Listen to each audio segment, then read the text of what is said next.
10 महाविद्याओं का पर्व है नवरात्रि। और इस वर्ष आपको पता है 5 फरवरी तक गुप्त नवरात्रि रहने वाली है। चालू हो चुके हैं गुप्त नवरात्रि दोस्तों।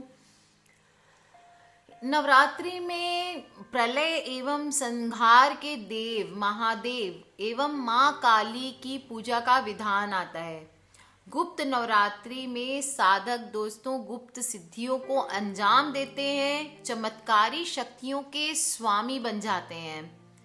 कैसे बनेंगे वो मैं आपको बताऊंगी आगे की वीडियोस में दोस्तों। अभी मैं आपको बता दूं ये गुप्त नवरात्रि होते क्या है।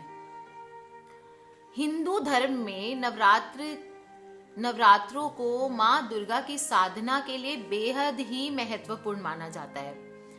नवरात्रि के दौरान साधक विभिन्न तंत्र विद्याएं सीखने के लिए माँ भगवती की विशेष पूजा करते हैं दोस्तों।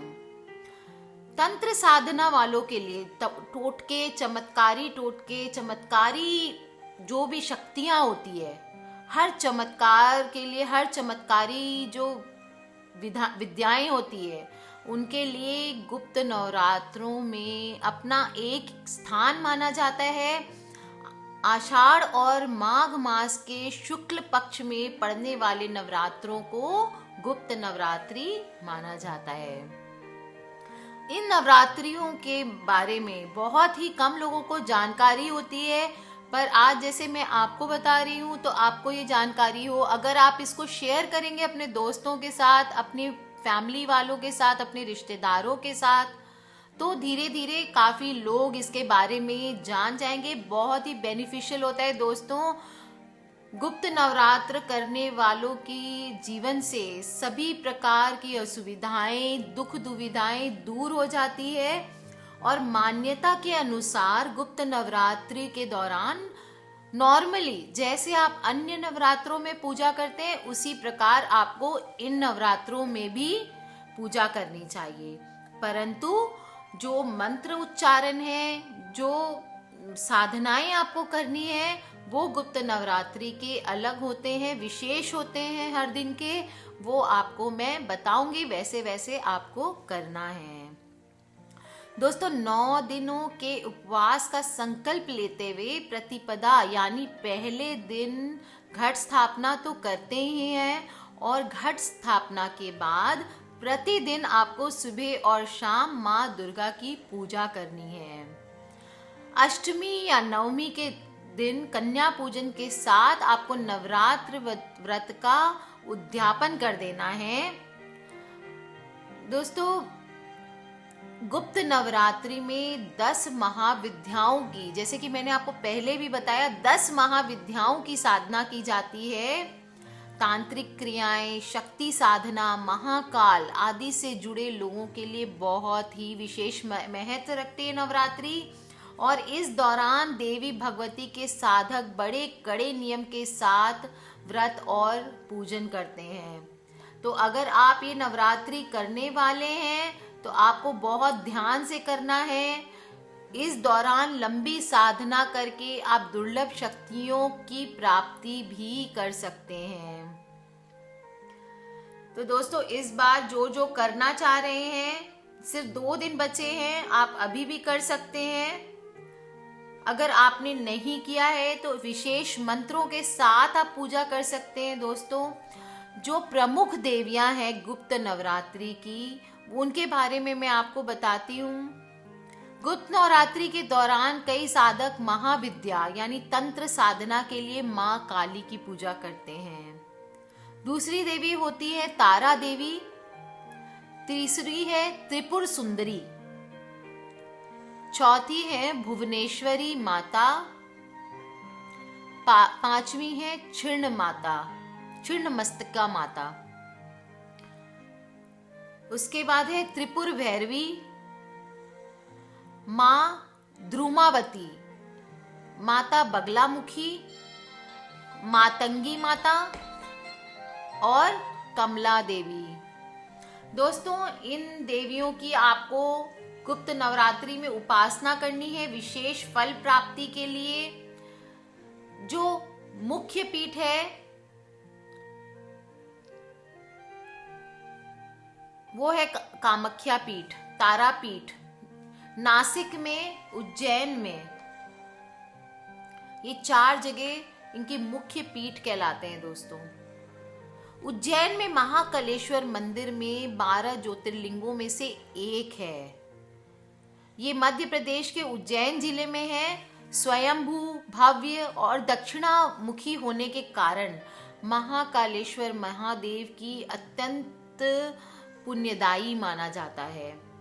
इस कारण तंत्र शास्त्र में भी शिव के शहर को बहुत जल्दी फल देने वाला माना गया है। यहाँ के शमशान में दूर दूर से साधक तंत्र क्रिया करने आते हैं दोस्तों। उज्जैन में स्थित शमशान को चक्र तीर्थ भी कहा जाता है। दूसरा है नासिक में त्र्यंबकेश्वर ज्योतिर्लिंग मंदिर, महाराष्ट्र के नासिक जिले में आता है। यहाँ के ब्रह्मगिरी पर्वत से गोदावरी नदी का उद्गम है। मंदिर के अंदर एक छोटे से गड्ढे में 3 छोटे छोटे लिंग हैं। ब्रह्मा, विष्णु और शिव इन तीनों के प्रतीक माने जाते हैं। ब्रह्मगिरी पर्वत के ऊपर जाने के लिए 700 सीढ़ियां बनी हुई है और इन सीढ़ियों पे चढ़ने के बाद रामकुंड और लक्ष्मण कुंड आते हैं दोस्तों। शिखर के ऊपर पहुंचने पर गौमुख से निकली हुई भगवती गोदावरी के दर्शन होते हैं और भगवान शिव को तंत्र शास्त्र का देवता माना गया है। तंत्र और अघोरवाद के जन्मदाता भगवान शिव हैं और यहाँ स्थित शमशान भी तंत्र क्रिया के लिए प्रसिद्ध है।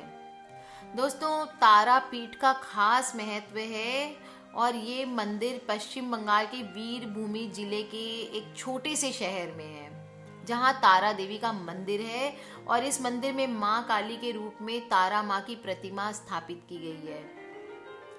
रामपुर हाट से तारापीठ की दूरी लगभग 6 किलोमीटर आती है और पौराणिक मान्यताओं के अनुसार यहाँ पर देवी सती के नेत्र गिरे थे, इसलिए इस क्षेत्र को नयनतारा भी कहा जाता है।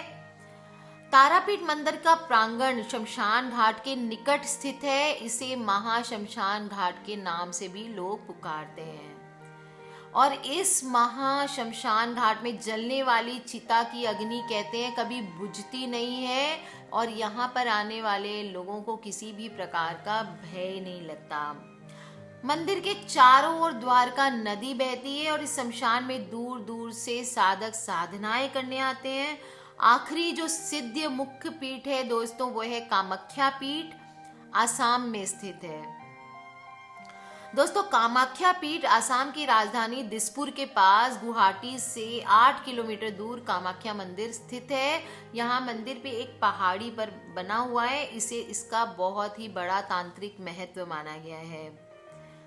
प्राचीन काल से सतयुगीन तीर्थ कामाख्या वर्तमान में तंत्र सिद्धि का सर्वोच्च स्थल माना जाता है।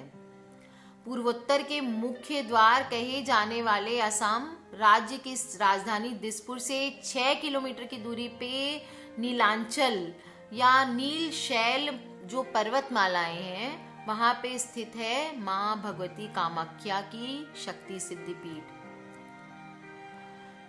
ये शक्तिपीठ सती के 51 शक्ति पीठों में सर्वोच्च स्थान रखता है और यहाँ भगवती की महामुद्रा योनि कुंड स्थित है। यह स्थान तांत्रिकों के लिए स्वर्ग माना जाता है दोस्तों। यहाँ स्थित शमशान में भारत के विभिन्न राज्यों से तांत्रिक सिद्धि प्राप्ति के लिए आते हैं दोस्तों।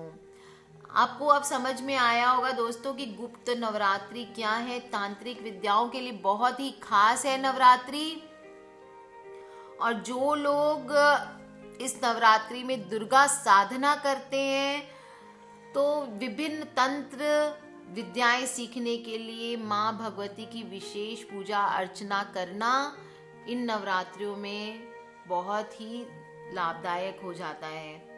तो दोस्तों, अगर आप भी चाहते हैं तांत्रिक सिद्धियों को प्राप्त करना, आप चाहते हैं कि तांत्रिक विद्याओं को आप भी फॉलो करें, तो ये गुप्त नवरात्रि विशेष समय है करने के लिए। अब भी 2-3 दिन बचे हैं दोस्तों, आप कर सकते हैं। तांत्रिक विद्याओं के पास तांत्रिकों के पास अगर आप मान्यता रखते हैं तो आप जाके तांत्रिकों से मिल सकते हैं अपनी सिद्धि प्राप्तियों के लिए। पर ये ध्यान रखें दोस्तों, कोई भी तांत्रिक विद्या को किसी की हानि हेतु आपको यूज नहीं करना है।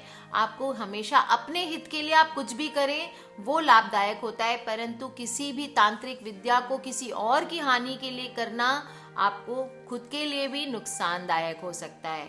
इसलिए इसको पॉजिटिवली, जो हमारे शास्त्रों में लिखा है, तंत्र मंत्र विद्याएं जो है हमारी, ये गुप्त नवरात्रों में उनका भरपूर फायदा उठाएं, उनका लाभ उठाएं और अपनी जिंदगी को एक बहुत ही खूबसूरत बनाने के लिए आप इन गुप्त नवरात्रियों में तांत्रिक विद्याओं की शक्तियों का यूज करें। आज के लिए बस इतना ही दोस्तों। अगले वीडियो में आपको बताने जा रही हूँ कौन कौन से मंत्र आपको उच्चारण करने हैं, तो देखते रहिए, मिलते रहिए। जय माता दी दोस्तों। माता रानी आप सभी की सभी मनोकामनाएं पूर्ण करें।